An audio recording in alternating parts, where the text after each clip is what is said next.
Fox, thank you so much for the invitation to be here. I'm delighted to be here in this historic church at a very historic time. My name is Sylvia Kinard, and yes, I am running to be your next congressperson in the 9th Congressional District. I am running to make Brooklyn a better place for everyone. And when I say that this is a historic time, this is a historic time, because when we look at what's going on in our country, when we look at what's going on in our school, when we look at what's going on in our economy, we know that there is a sea change that is occurring that is different than anything we've experienced. And it is time for people to stand up and be heard, to stand up and be counted in a way that matters. When I look at what's been happening with Atlantic Yards, when you think about all of the things, I sat on some of the early community benefits committees, and all the promises that were made, all of the great goodwill that was generated, everything that people were hoping, whether you were on favor of the development or not, people had great expectations. Unfortunately, those expectations have been dashed in many respects. It's been dashed because jobs that have been promised have not manifested, and it doesn't look like it's going to be manifested. When we look at some of the promises that were made around affordable housing, those promises have been put on the back burner. We were very discouraged to find out that the developers, Forest City Ratner, even though they had a 10-year development cycle, actually went to the Economic Development Corporation and asked for an extension to 25 years. Now that's something that the community did not have input on, did not have an opportunity to make their voices heard. Even though there was all of these public forums, still the backdoor politics continued.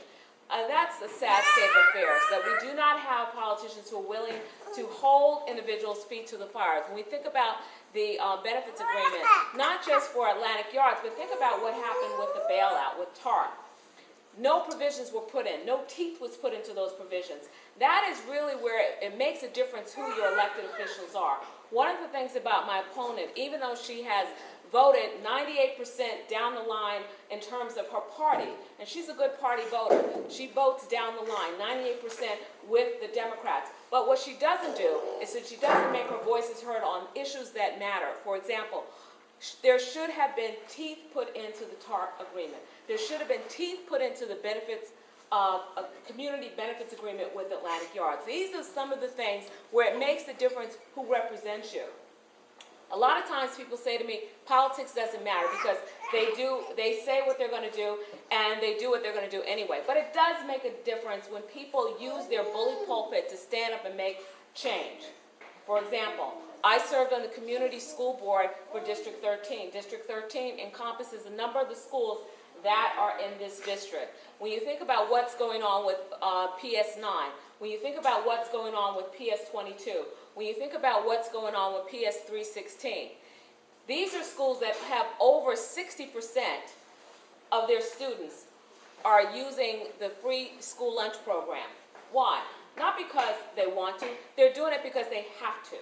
They're doing it because their parents can't afford to send them to school with a full day of nutrition. This is why these students are doing that. PS22 is being closed. They have a 98% of usage of the free use school program. This is a problem. This is a problem. Educational reform is a key issue that I want to address as a congressperson. I want to see a better Brooklyn, but a better Brooklyn for everyone. My background simply is I'm a practicing attorney. I was the senior legislative attorney for the New York City Council for a number of years, so I know what legislation is. I've worked with all the politicians in this state, in this city, to do legislation, to really bring about change on a number of issues, including school reform. I was the attorney for the Committee on Education. I was the attorney for the subcommittee on immigration. I was the attorney for the subcommittee on health issues. So I've worked on mental health issues. I understand what you're going through in terms of your son with autism. I've worked in terms of looking at real educational reform. I have a problem, not so much with parent choice, but I have a problem with co-location. My sister is a public school teacher. My grandmother was an educator. My aunt was an educator. So I come from a family of educators. One of the problems we're having is that we're pitting children against each other. We're making a solemn choice about who is going to get a good education in our communities and who is not. I don't know